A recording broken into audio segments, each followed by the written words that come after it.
Today, under the light blue sky of April, the rustle of a suitcase on a pebbled walkway breaks the morning stillness. It is Sunday and people roll their faces on pillows away from the sun. There is another sound, a susurrus of excitement running through a house at the end of the street where, at a door discolored with age, a man stands in silence. A word, a softly spoken name, and a woman emerges to embrace him. Her smile reveals wrinkles that run deeper than he remembers, and, for as long as they remain in each other's arms, he seems to describe, with his eyes wide and glowing, the inexplicable passage of time. There are stories the sun is asked to tell. They begin with an era, an artifact that leads to a town, an alphabet, a capricious type of wind. His father asks about caves, and the sun follows the lines of the bison in Cueva de Altamira with his finger, each sentence of distinct mood, color, and scale. Madain Salih, Al-Mamlaka an-Nabatia. The desert requires a different palette of words, another language. A hint of breeze from the kitchen window, and the mother puts her fork down. In the life she has now, there is no limestone, dolomite or gypsum, no ornamental facades emerging from fiery dunes after millennia. She is quiet, and her world is forever taken up with a liturgy of habits that could help hide her tears. "It's been 5 years, Thomas. It's good to have you home," she says, then lifts up her mug and walks away to the kitchen sink. "What is it like to see all those wonders?" asks the younger brother Alex. "It's strange. Most of the time they are a complete mystery." "Are you going back soon?" "Yes, apparently they need a new translator on the site." Alex opens his mouth, but no words take form.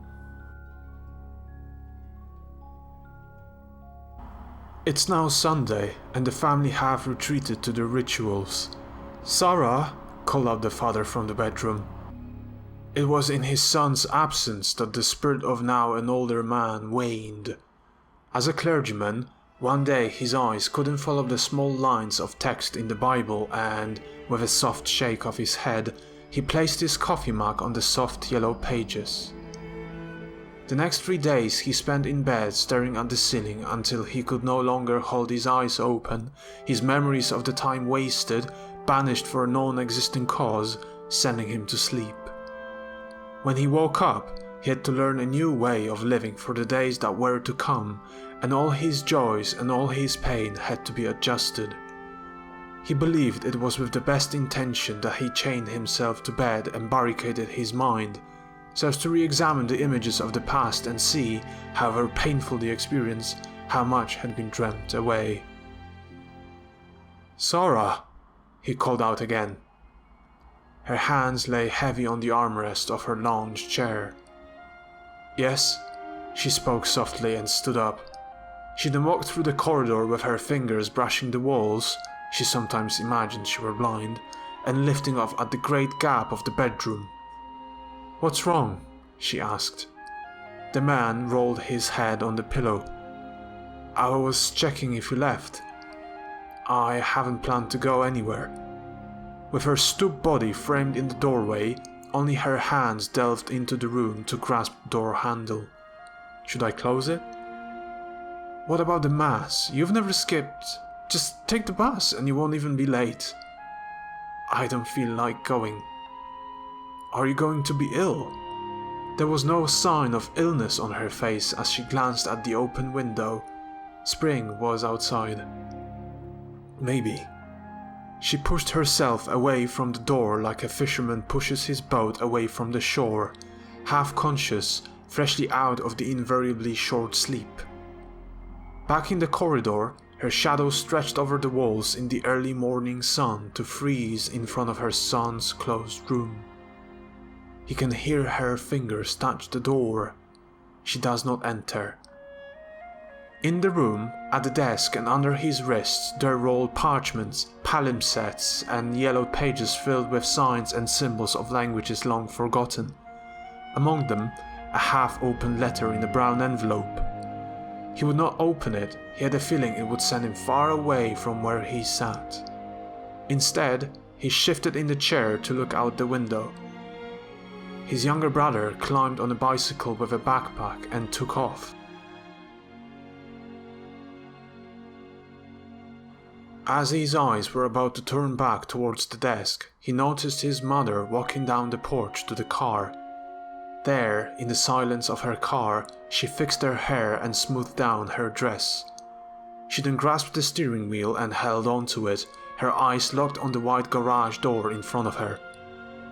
Her son Alex disappeared round the corner a fleeting moment ago. Were the days shorter, she would have caught his shadow and called out his name. Thomas pushed himself away from the desk to follow the invisible trail his mother had left with her fingers.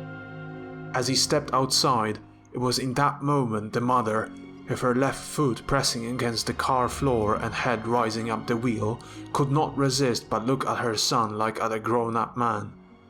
She put on a smile and stepped out. "Are you having a break, darling?"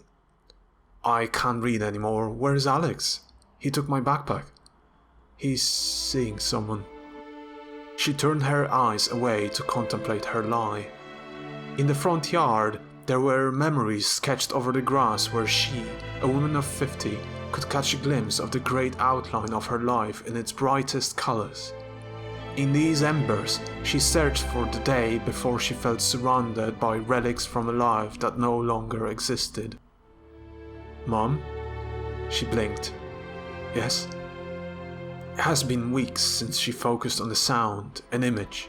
If alone, she would have clung to her memories much longer. "Where are you going?" She stepped back into the car.